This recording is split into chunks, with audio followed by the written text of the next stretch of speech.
and welcome to episode 25 of Sarastro's Marvel Crisis Protocol painting series. In this video I'll be painting Malekith from Atomic Mass Games' Marvel Crisis Protocol.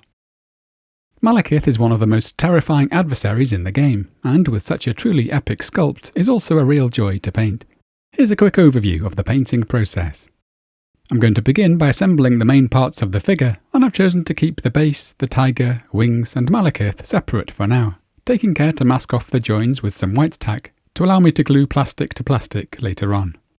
I'm then priming the model in black, and along the way I ended up using some superfine milliput to hide the join along the back of the tiger, which was just a little too visible for my liking.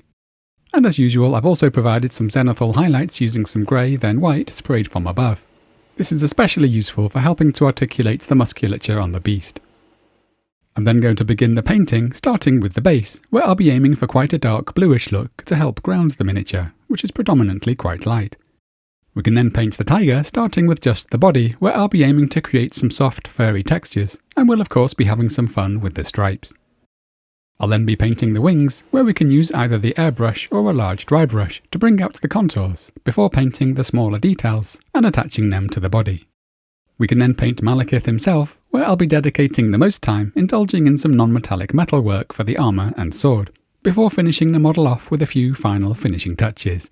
As usual, you'll find precise chapter links for the various stages below. Let's jump in with the base.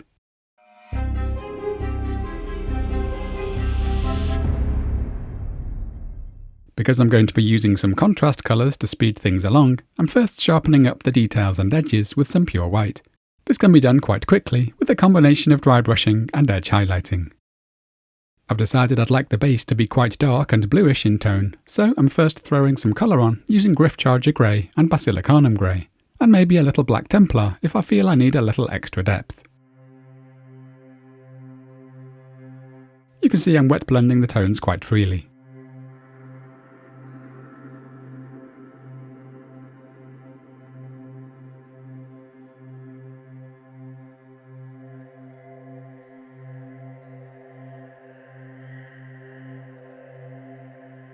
Here's how things look after the first layer. I'm now going darker still, and I've chosen to mix some Shyish Purple into the Gryph-Charger Grey, along with some contrast medium to control the intensity. You can see I'm beginning to focus this a bit more into the shadowed and recessed areas.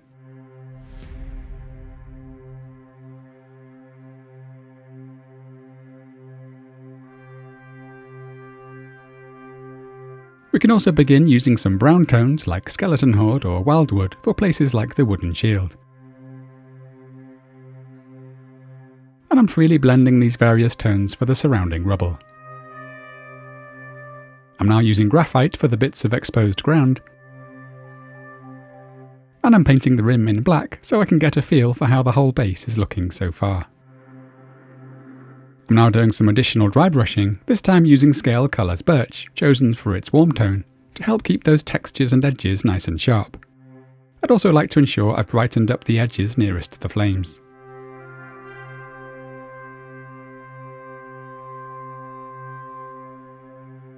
For the metallic elements, I'm building up some fairly quick non-metallic metal highlights using a bluish grayscale, typically using black, white and something like Prussian Blue or Dark Sea Blue, and maybe a warmer off-white for the brighter highlights, such as ivory or vanilla white.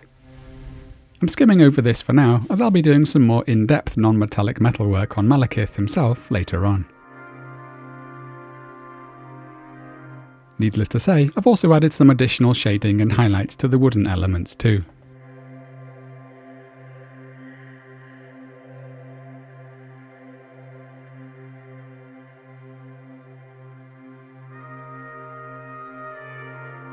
And this is just some sketchy non-metallic metal gold, as you can see detailed in the Mysterio episode.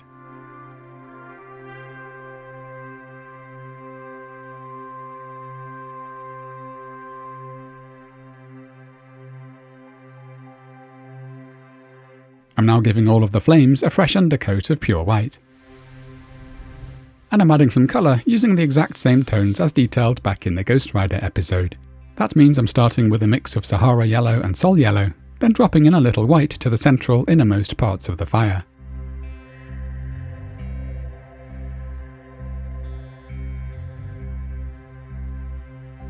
I'm then using the Mars Orange and some Arbuckles Brown to darken the upper ends of the flames.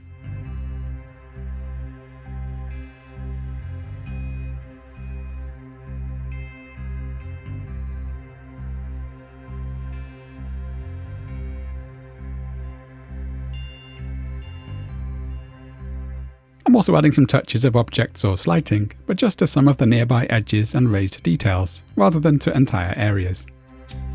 One of the reasons I wanted the stonework to be quite blue was to complement the orange of the flames and allow them to more easily stand out. The other reason is to kind of balance out the blue of Malekith's skin, giving the model as a whole a more cohesive look.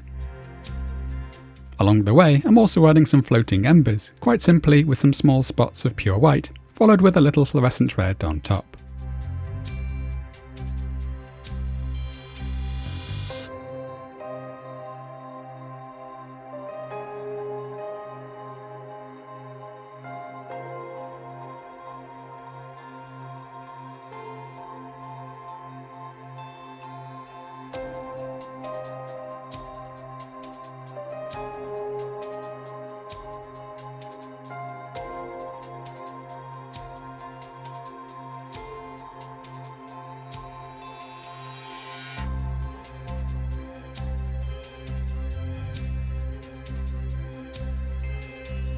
I'm now adding a little urban scatter as usual.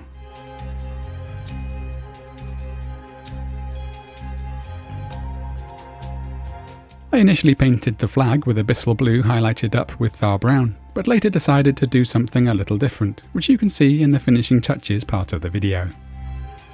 For now, let's paint the tiger.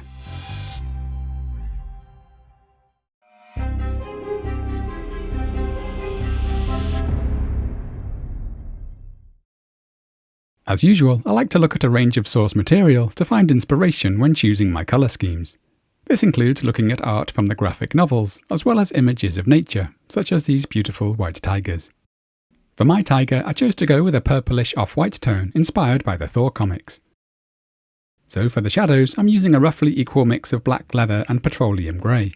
For the midtones, I'm using rainy grey, and I'll be adding increasing amounts of white sands for the highlights, along with a touch of optional Caribbean blue to some of the final highlights to add a little luminosity. So I'm now mixing my shadow tone of black leather and petroleum grey, and I'm also creating an intermediate tone stepping up to the rainy grey. My plan is to paint the hard-to-reach underside of the tiger first, loosely blocking in the shadow to midtones, wet blending as I go. I can then attach him to the base and carry on round the rest of the model.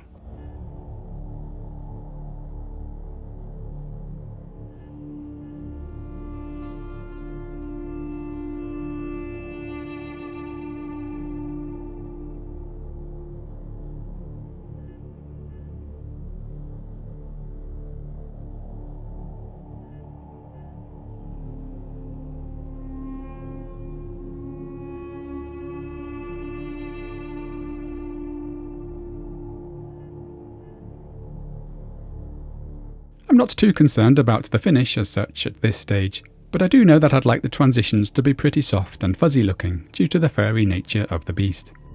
We can achieve this through stippling, wet blending, and generally blurring out any hard transitions such as you can see me doing here.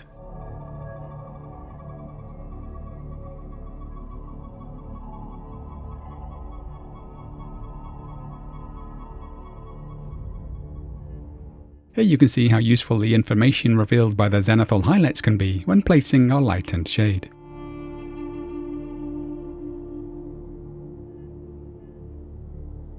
Once again, I'm simply blocking in the areas of highlight and shadow, then going in after to soften out the transitions.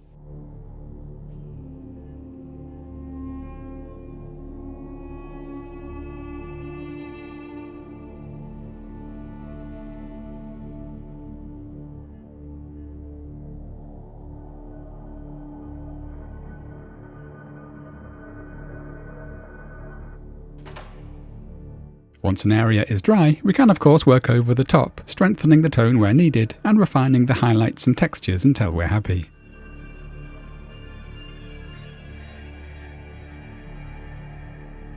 Using a series of fine, short lines also helps to sell the illusion of the furry texture. I'm now painting the claws on the front right paw using pure black, which I'm then highlighting with the addition of some vanilla white or ivory. I'm taking care of this paw now, as it's going to be almost impossible to reach later on.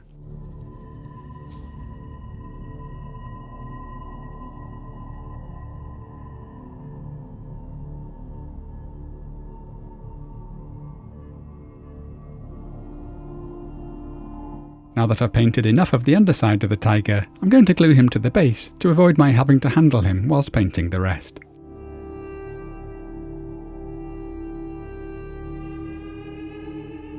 I'm now continuing to refine the shadow and midtones for the entire model.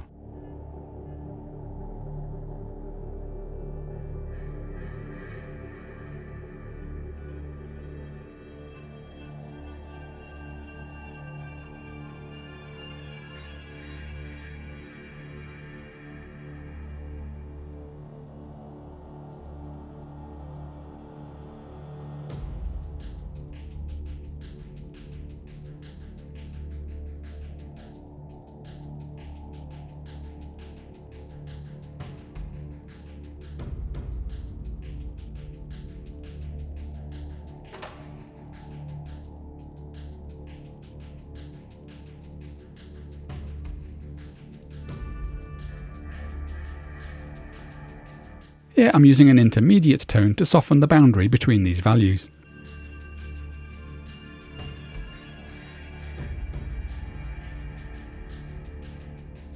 For all of this area of highlights, I'm simply using the pure rainy grey midtone for now.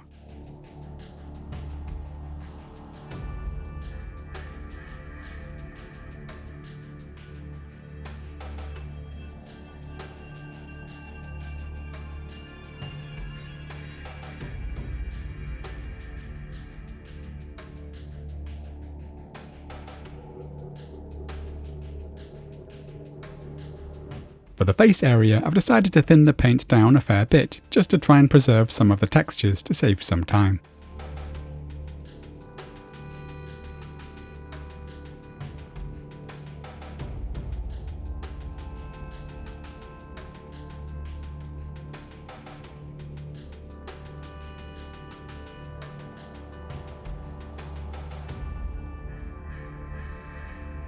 I'm then working on top of this once dry, building on the highlights that have presented themselves.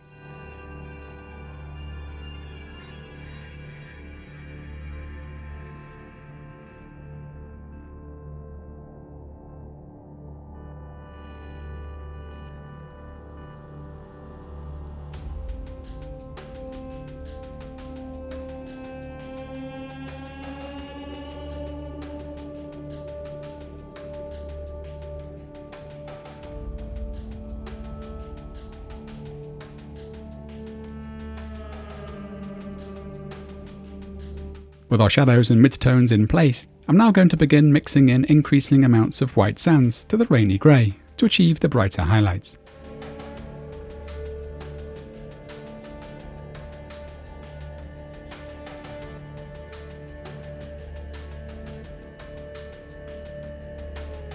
We can use quite a large brush to speed up the coverage, then refine things as we move to the smaller areas.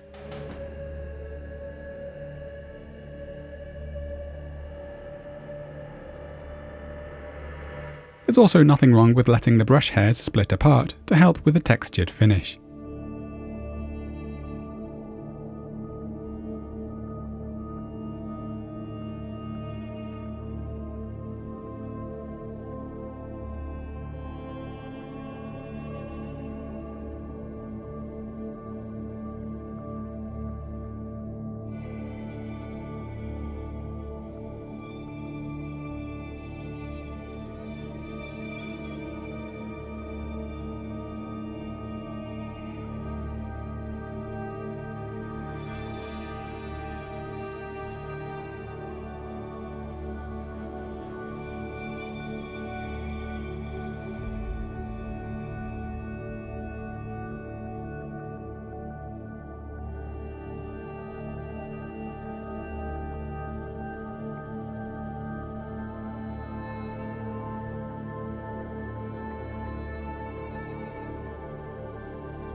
I'm naturally covering smaller and smaller areas the brighter I go.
For some of the last few highlights, I've chosen to mix in just a hint of Caribbean blue. This is pretty optional, but just creates a subtle bit of variation and a small boost to the luminosity.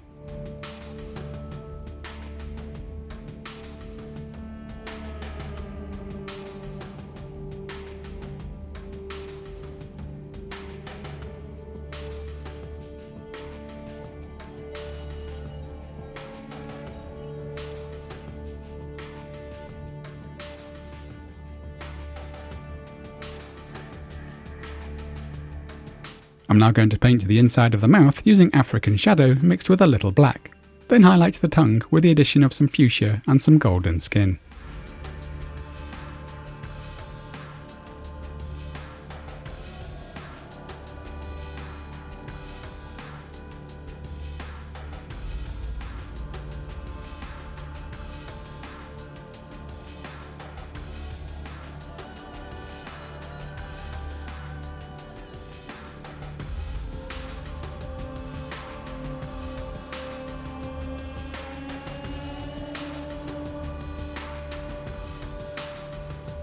For the teeth, I'm darkening something like birch or nacre with a touch of black, then highlighting up to pure birch or even white sands.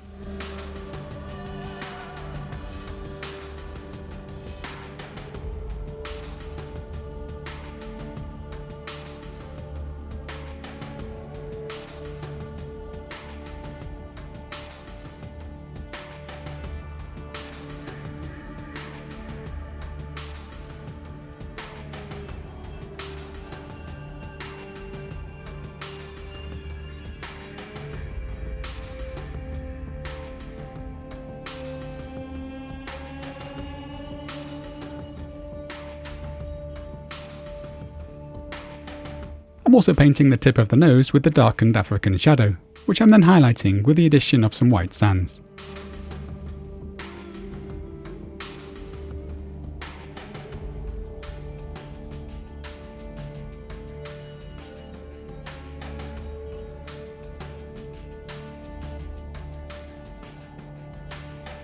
I'm painting the eyes with pure white for now.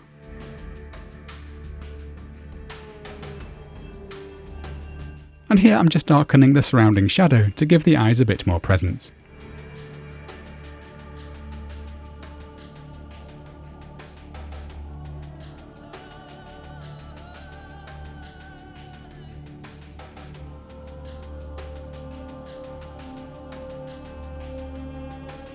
And I'm now just painting the rest of the claws as I did earlier, simply using black highlighted up with vanilla white.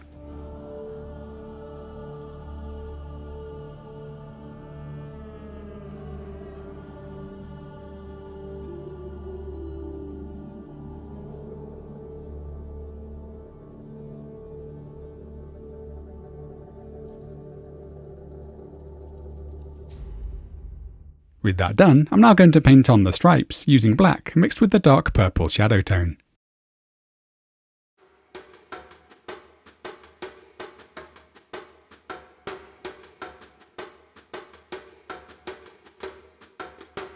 I might rough up the edges a little to help maintain the illusion of a furry texture.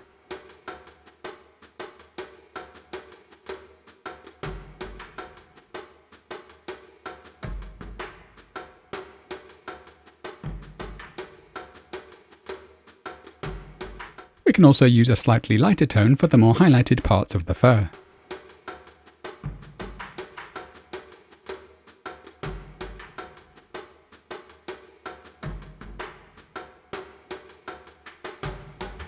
Looking at some pictures of actual tigers will give us a nice idea of the shapes and density of the stripes, and how they tend to flow around the contours of the animal.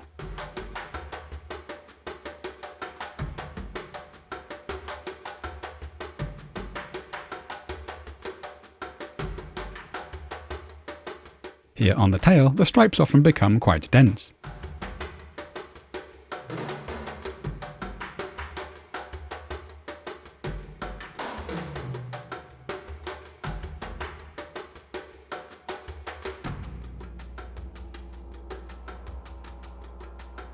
Where the fur looks a little thicker, I'd expect the stripes to become a bit more broken and ragged. The markings on a tiger's face tend to be quite varied and unique. The key thing is to maintain a nice sense of fearful symmetry.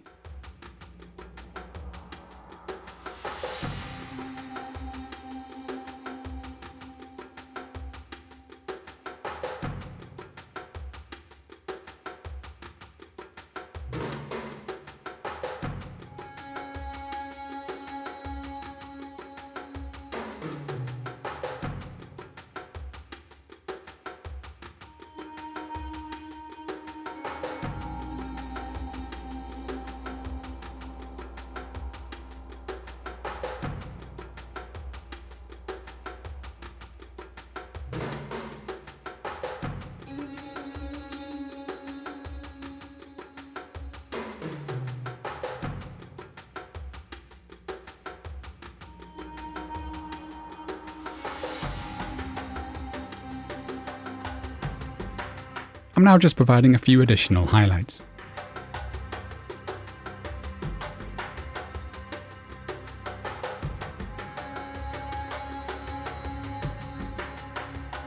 And I also went back and forth a bit with both the dark and the light tones, creating the impression of the whisker markings.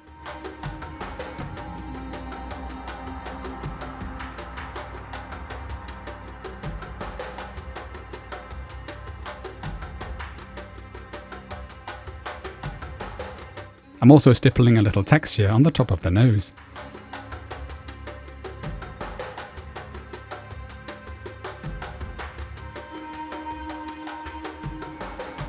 And I'm now adding my last couple of stripes.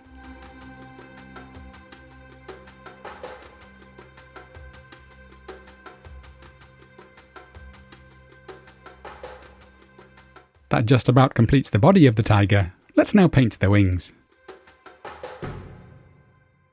Because I want the wings to have a pretty smooth finish, I've decided to use the airbrush using the same tones used for the body. So here I'm first providing a base coat of the black leather and petroleum grey mix, which I've thinned down with some airbrush thinner and flow improver to help prevent blockages.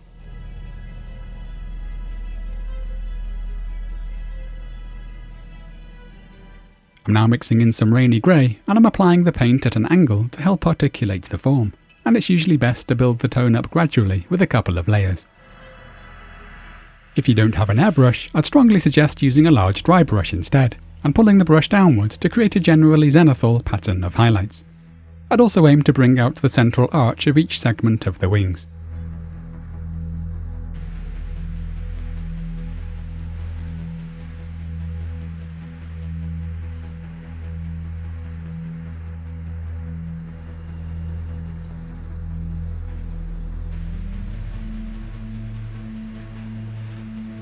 This is now pure rainy grey.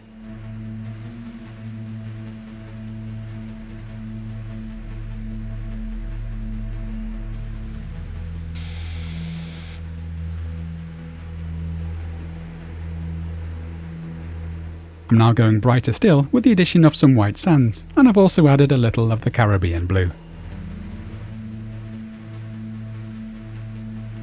The brighter the tone, the more steep the angle with which I'm aiming the airbrush.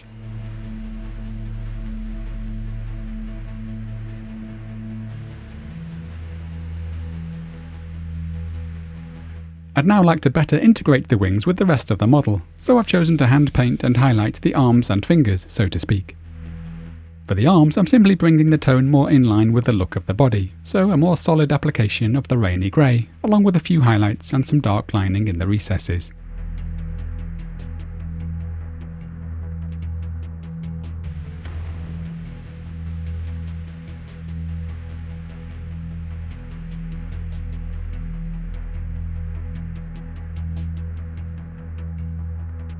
And to create some contrast against the pale wings, I've decided to paint the fingers quite dark. This is of course very optional, and it's worth mentioning that we need to work carefully here, as any mistakes are going to be somewhat tricky to correct.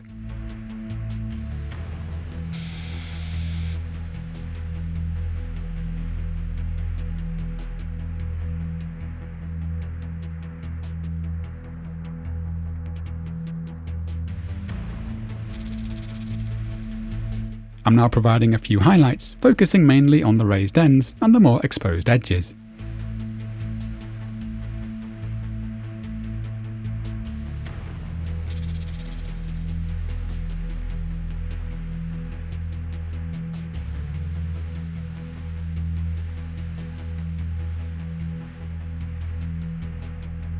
I'm just going up to pure rainy grey here, as I want to preserve the brightest highlights for the talons.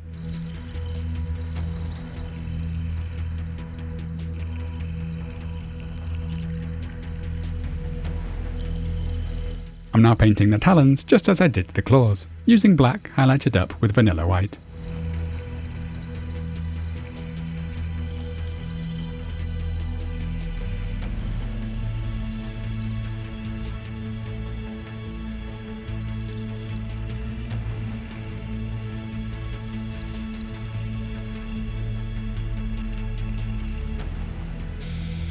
I'm now just adding a final bit of dark lining before gluing the wings into place.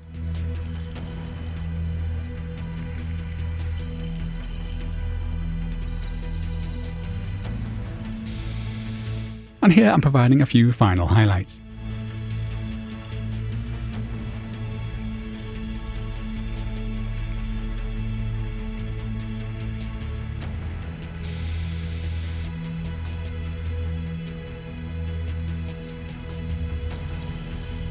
I'll be adding a few final touches to the beast in a while, but now let's paint Malekith.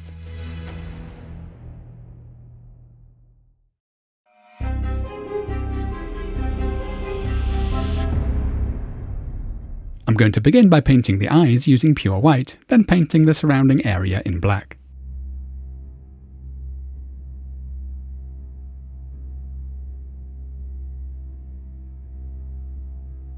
We can also go ahead and paint the black half of the face.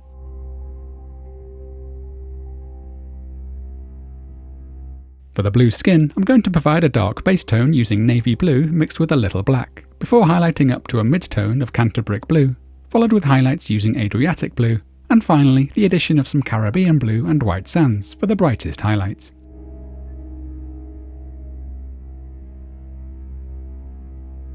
The navy blue isn't especially opaque, so we'll need a couple of layers.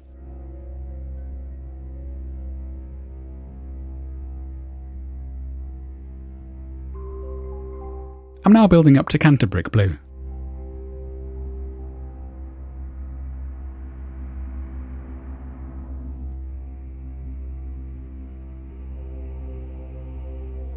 Once we've hit a solid mid-tone of Cantabric Blue, I'm now highlighting up to Adriatic Blue.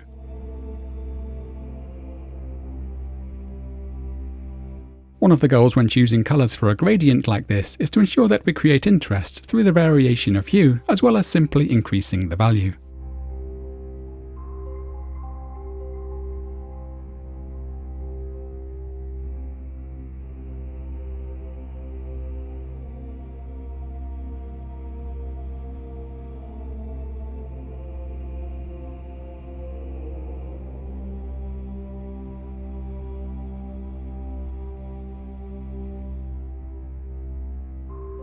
I'm now adding some Caribbean Blue along with the little white sands for the brightest highlights.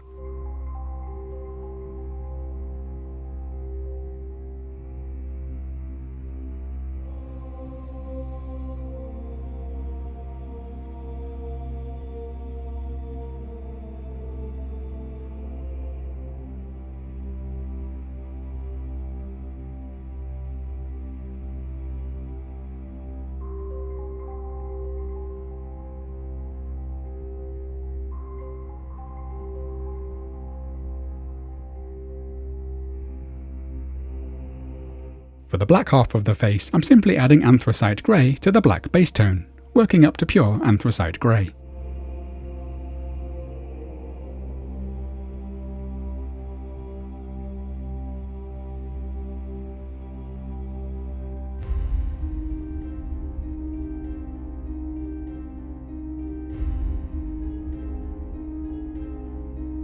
And here I'm adding a little white sands for the brightest highlights.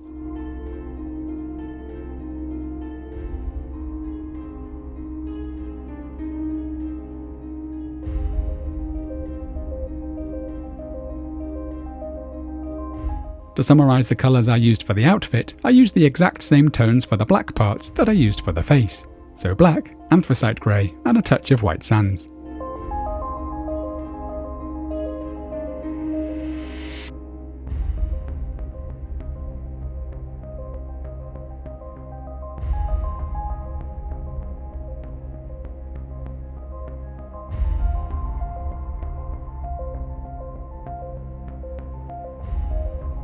And for the red areas, I used deep red mixed with a little black, highlighted up to blood red, followed with Antares Red.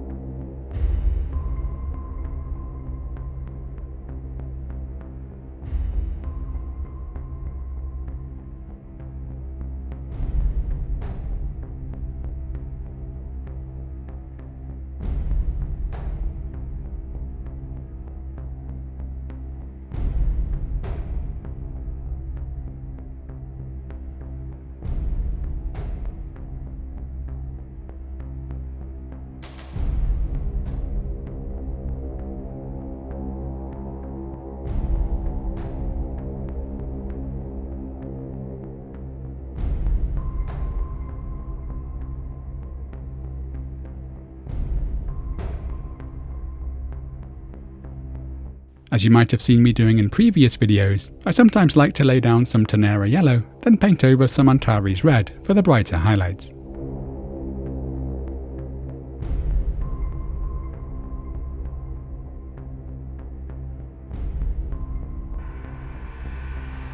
For the hair, I started with a base tone of rainy grey mixed with a little violet, which I then highlighted with the addition of some white sands and a little Caribbean blue.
We can go nice and bright here.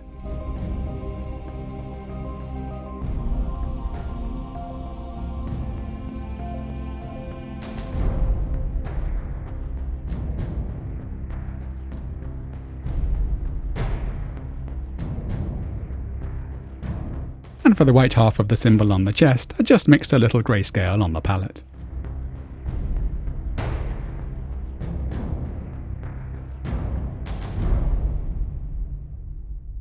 For the non-metallic metal effects, I've decided to use a slightly brownish grayscale using black and white mixed with some raw sienna, and I'll be using vanilla white as we move to the brighter highlights. I'll then be glazing on a few colours to match the surrounding parts of the model to give a reflective appearance. So here I'm mixing my first couple of quite dark tones, which I'll be using to place my initial pattern of light and shade, all over a base of pure black.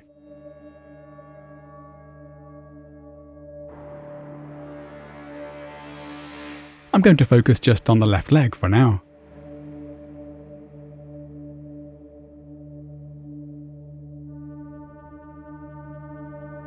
One of the main challenges here is simply trying to fit the kind of gradients we want into such small areas.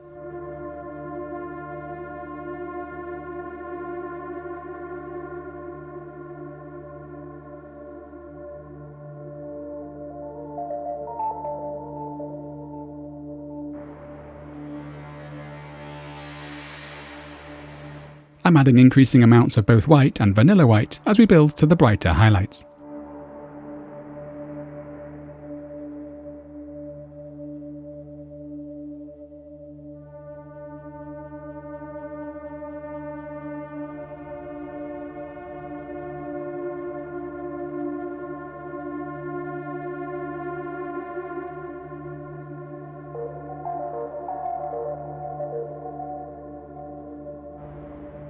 I'll be creating a bit of scratchy noise along the way.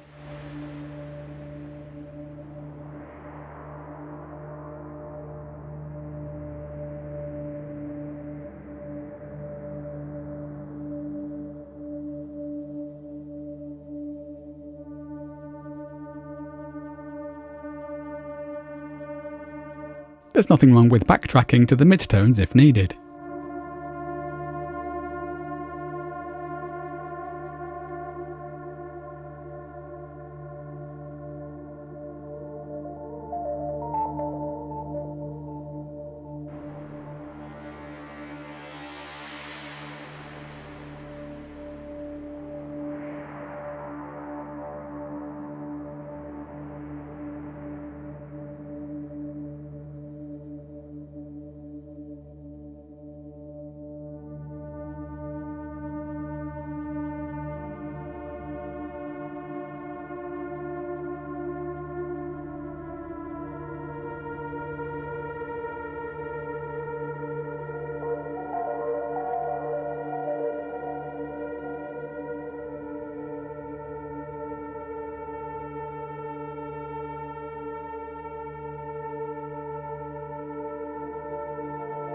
My brightest glints are a pure mix of the white and vanilla white.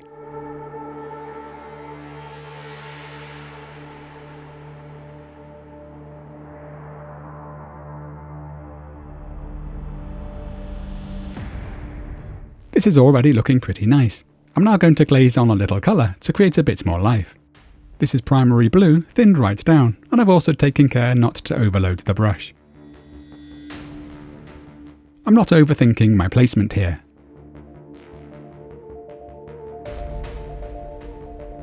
And this is now primary red.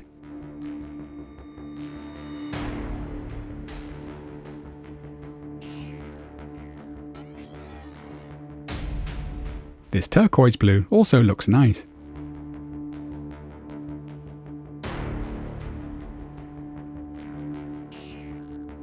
I'm quite happy with my approach, so I'm now painting the rest of the armour in the same way.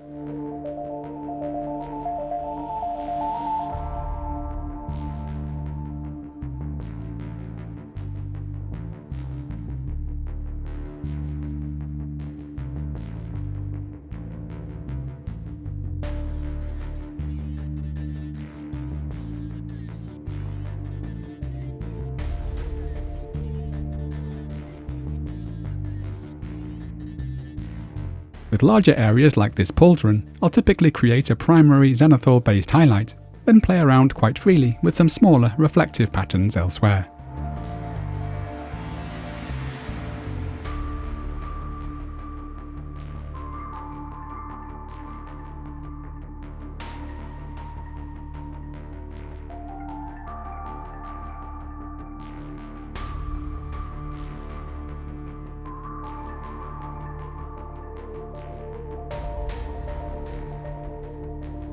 As anyone who's tried it will tell you, this is certainly quite a time-consuming technique, but it's also one of the most satisfying if you enjoy the process as much as I do.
For the sword, I'm using a more bluish grayscale with a black, white and Prussian blue mix, as you can see in the previous episode for Heimdall.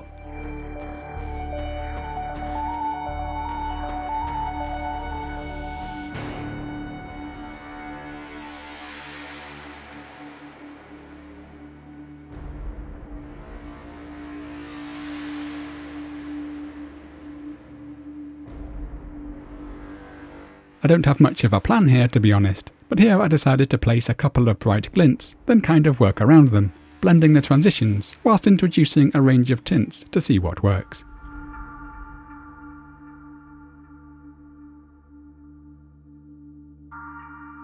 Here, for example, I'm adding a little Naples yellow to some vanilla white.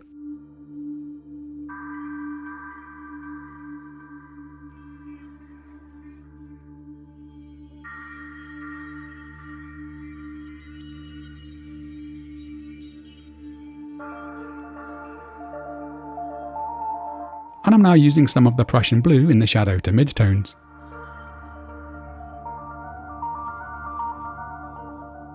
And this is a thinned lilac tone I mixed in the palette.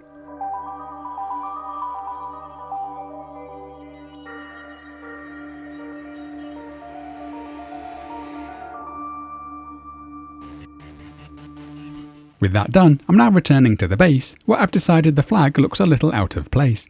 So I've decided to darken it down, then remove it to perform some surgery.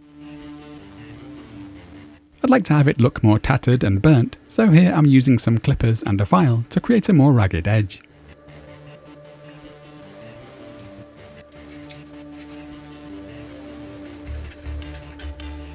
I'm also drilling in a few small holes.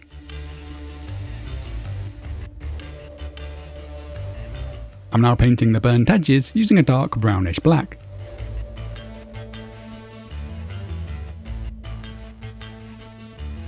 And here I'm dotting on some pure white, followed with some fluorescent fiery tones, just as we did for the embers earlier on.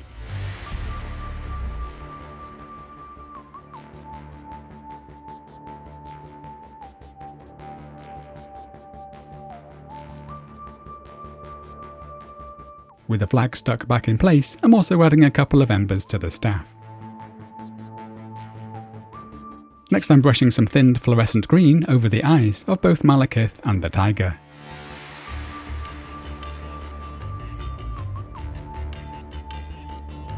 And I'm now gluing Malekith into place.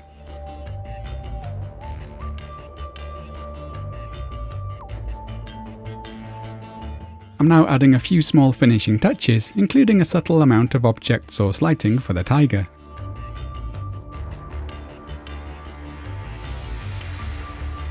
This is just Mars orange mixed into the grey fur tone. I'm doing this mainly as a way of introducing some further tonal variation and to create a more integrated look.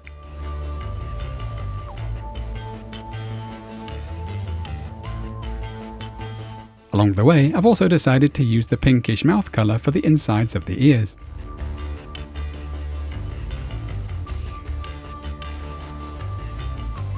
And I've also decided to tint the paws with some thinned red, partly as a way of subtly balancing the red of Malekith's outfit.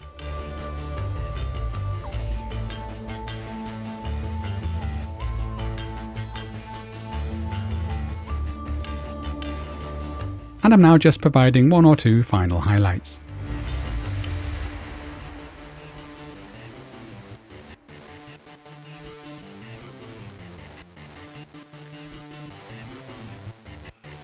And this completes Malekith. Thank you so much for watching. I do hope you've enjoyed the episode. As always, you'll find full paint and product lists in the video description, along with links to all of the places that can be found on social media, as well as the various music platforms. My sincerest thanks go to my dear patrons for funding this work. I simply couldn't do it without them.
Join me again soon as we continue painting miniatures from Marvel Crisis Protocol.